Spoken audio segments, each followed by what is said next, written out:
If you have ever wondered why it seems like everyone is getting cancelled or how this trend might affect your favorite YouTube influencers, you're in the right place. Let's break it down. Hi, my name is Julia. I'm a Cambridge certified English teacher trainer, and edupreneur.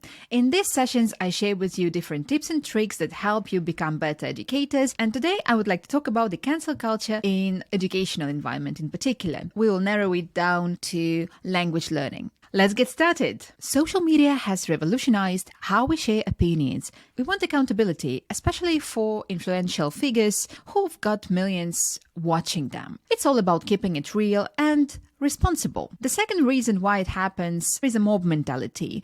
YouTube video leads to another, and suddenly there is a virtual mob demanding justice. Of course, not everyone's intentions are pure. Some see this as a golden ticket, a chance to ride a wave of controversy for their 15 minutes of fame. And that's actually something what I observed online. Recently, I have noticed that some popular YouTubers such as English with Lucy, Kangaroo English, all became criticized by other YouTubers who have recently started their journey.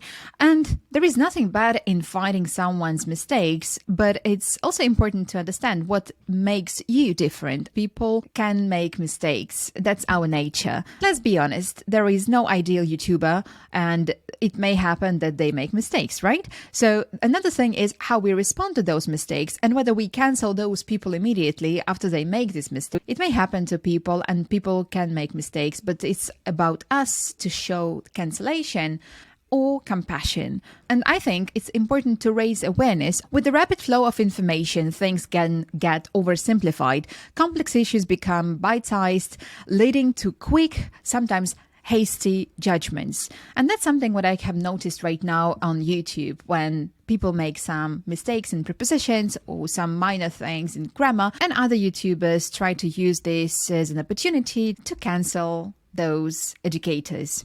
Well, let's not forget the polarized world we live in.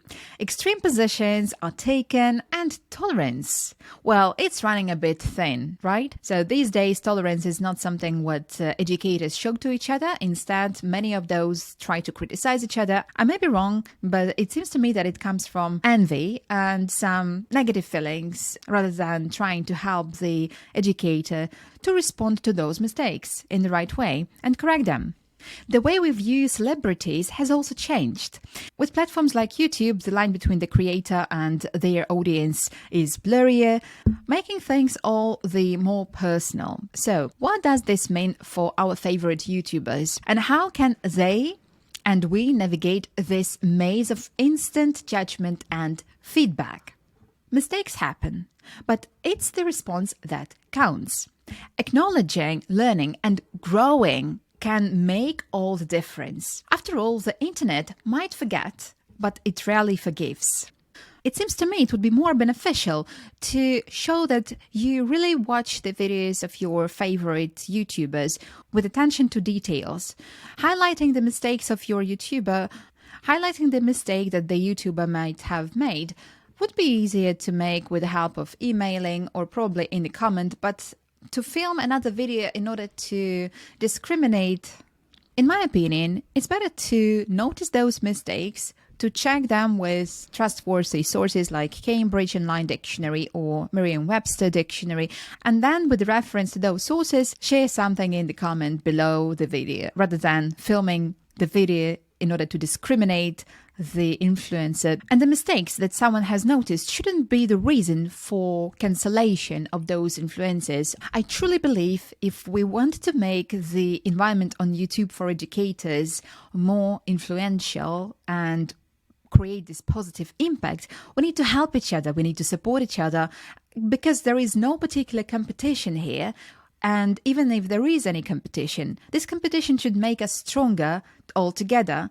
And when we serve the cancel culture, that's not something what brings us to the success in the long term. Yes, the video may become viral, but what is it in a long-term perspective? But is it always the right choice to discriminate the person by highlighting those mistakes and sharing them online?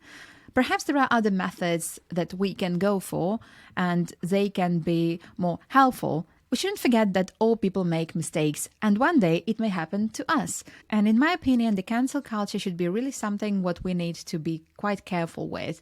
Let's take a holistic approach when we perceive one influencer or another. We need to think about what was the general impact, positive impact of this influencer on the audience. And perhaps it might have happened that this person inspired many other people to start learning the language. And instead of canceling this person, perhaps it would be better to highlight those mistakes in a friendlier way by contacting the influencer and showing those mistakes and asking to correct those mistakes. Let's give an influencer who has ever made a mistake a chance to self-correct and to share the right answer instead of discounting and canceling this person. Let's create a friendly YouTube environment for educators. What are your thoughts on cancel culture? Drop your comments below and don't forget to hit the subscribe button for more deep dives into trending topics in education. Until next time, stay informed and keep the conversation constructive. I wish you good luck and see you in my upcoming video. Bye!